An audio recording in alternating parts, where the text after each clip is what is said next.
In this third and final episode, we look at the costumes of the HBO series Gentleman Jack, coming up.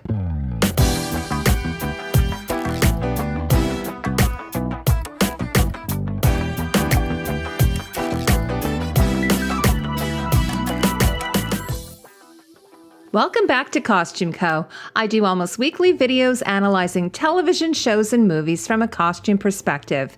If you want to keep up to date on my latest videos, consider subscribing so you don't miss out.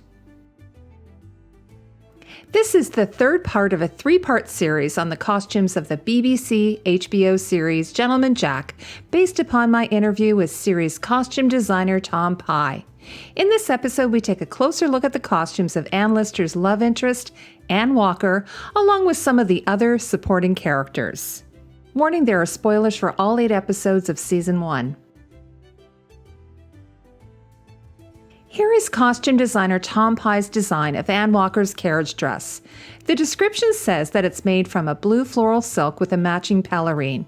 A pelerine is a cape made of lace, or in this case from a matching dress fabric. The dress was made by Amanda Grange with fabric supplied by Fukutex, Germany.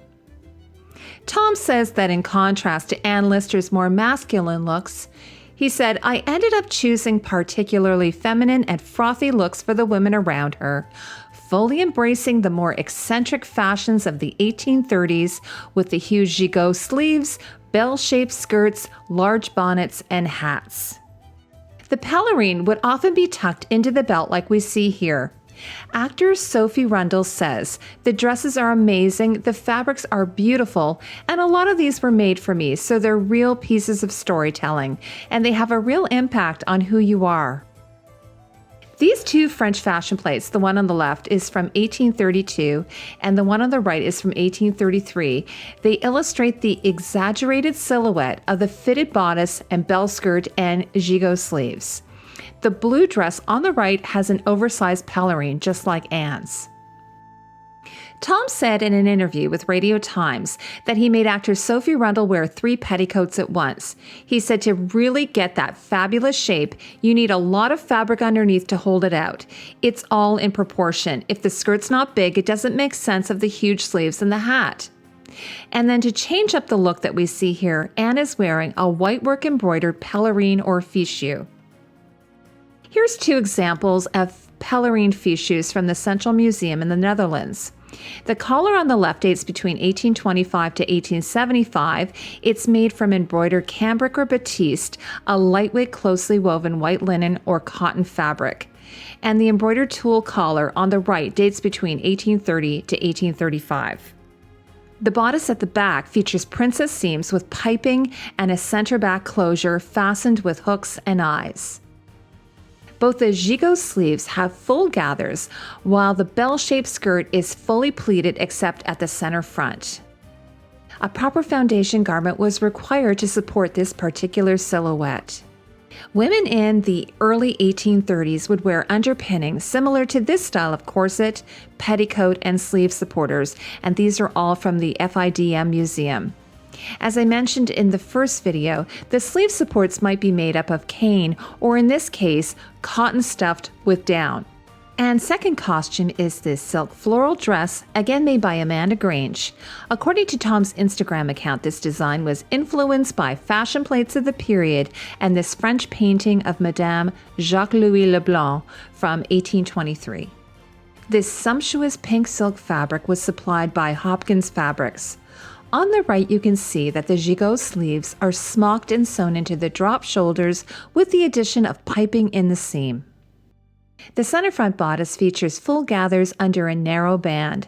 This was a popular style for women in the 1830s. Here are 2 examples using this same technique as depicted in these 2 painted portraits.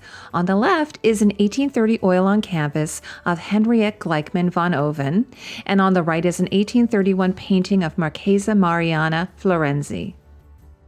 Now this burgundy silk gown uses a similar technique except with a pleated chevron pattern instead of gathers. The flat chevron pleats emphasize the desirable V-shape of the 1830s bodices that created the hourglass silhouette. This might also be achieved with soft pleats, gathers, or darts. Here's Tom's third costume design of Ann Walker's cotton day dress made by Amanda Grange. This lightweight cotton check fabric is from Musan in London.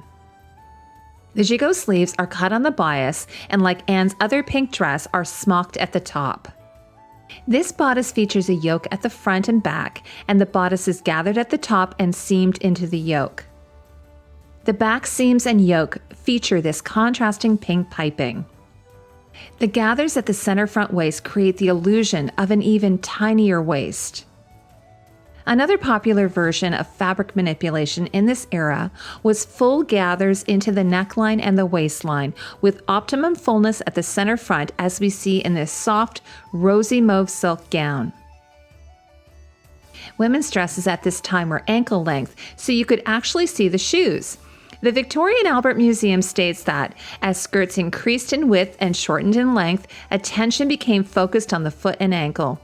Brightly colored silk boots or shoes would complement the richness of the gown. Sometimes they were chosen to match the sash or silk ribbons worn with the hat.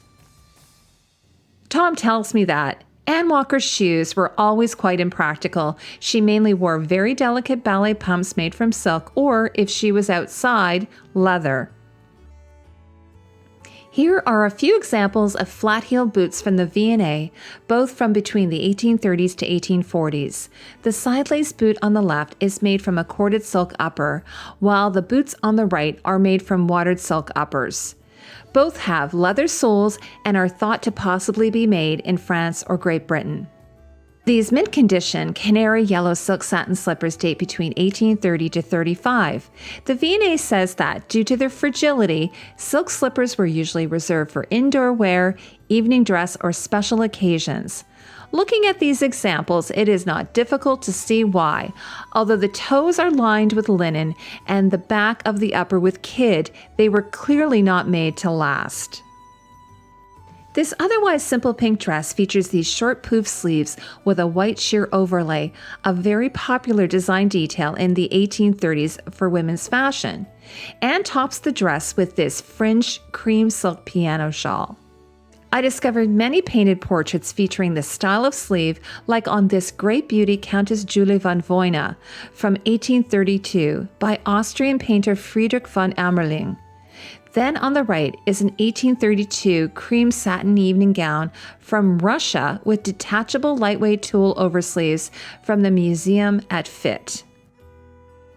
So I touched on Anne's underpinnings briefly earlier, but here's a screen grab of her in her chemise, drawers, and corset or stays, which is made from this buttercup printed cotton. And then Anne Lister's undergarments, on the other hand, you might remember, are more utilitarian without any of the lace or ribbon trims that we see here. According to the V&A, the shift had been an essential element of underwear for centuries and remains so into the 19th century. When the sheer fabrics and rather clinging styles of neoclassical dress became fashionable in the 1790s, drawers were introduced into female wardrobe for the sake of modesty. They continued to be worn when 19th century dresses evolved into more substantial styles. So both of these 1830s garments are hand-sewn. The chemise on the left is linen and it's trimmed in cotton, and then the drawers or pantaloons on the right are made from cotton. This is an example of an 1830s cotton corset from the FIDM Museum.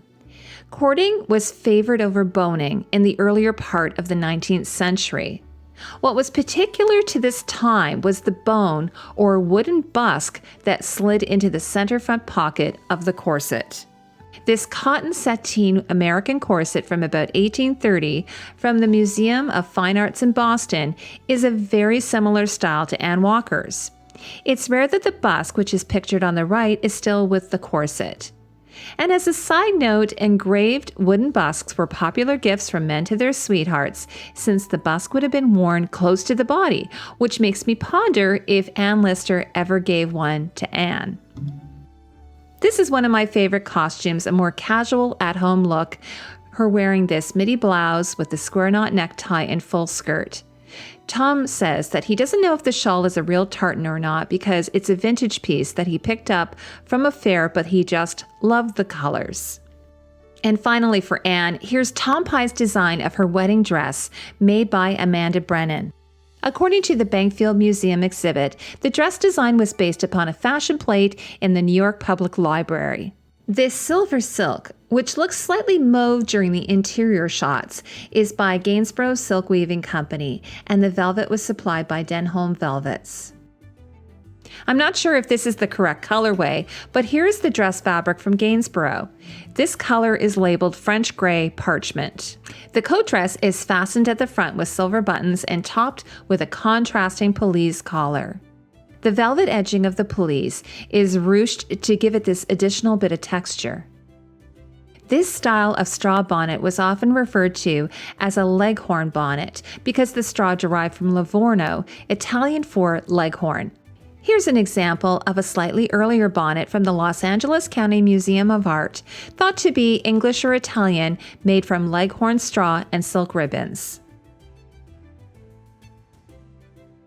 Here's Tom's design of Marion Lister's cotton check dress made by Fiona Bunting.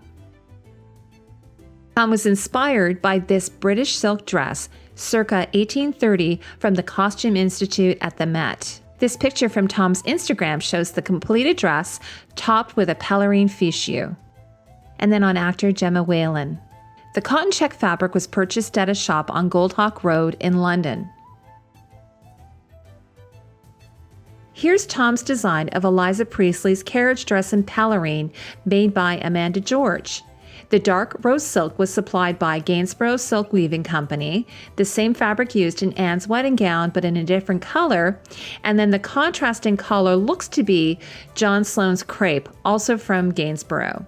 The pelerine is inspired by an 1830s fashion plate from the magazine La Belle Assemblée. And according to the Bankfield exhibit, Eliza's caps are used to create a contrast between high fashion of the day and Anne Lister's extreme and masculine outfits. Here's another example of a piano shawl. According to the V&A, the square shawl was a popular shape in Europe, where ladies both wore square shawls and used them in interior decoration. They draped them over pianos and tables and pinned them on walls. This particular velvet cape reminds me of the crenellations of a medieval castle. I'm particularly drawn to this dark gold Dupioni silk gown with this fine cord detail, such a beautiful contrast to the magenta and teal ribbons of her hat. Here is Tom's design of Vera Hobart's exquisite wedding gown. This dress was made by Parkinson Gill. The ribbon folds on the overskirt were inspired by this La Mode 1834 fashion plate. And the sleeves were based upon the sheer oversleeve that was extremely popular in this time. A very sheer modesty piece has been added to the low neckline. This piece of fabric sewn inside of the neckline would often be called a tucker. Here is Tom's design of Queen Marie of Denmark, based upon court dress styles of the time. While a romantic silhouette, this gown has a bit of a Renaissance feel with a slash velvet outer sleeve. Parkinson Gill created this dress along with Vera's wedding gown. Now this rich blue velvet is from Denholm Velvets, and then the gold ivory silk is from Gainsborough Silk Weaving Company. Town & Country reports that 8 episodes have been ordered for Gentleman Jack Season 2. As was also the case for Season 1, the plot lines in the second run will be based upon Anne Lister's diaries. But you'll have a bit of a wait because Tom says that, I imagine you'll see it in spring 2021, but that's an educated guess. I have had a tip-off from Sally Wainwright and Anne Croma of where we pick up the story, which is very exciting.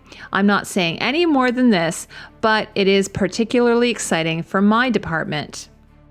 I hope you've enjoyed this series on the costumes of Gentleman Jack. If you missed the first 2 episodes, you can check them out right here. And you can also read my full interview with costume designer Tom Pye. I'll leave that in the description below. And a very special thanks to Tom for making this video possible. And to all of you, I'll see you in the next video.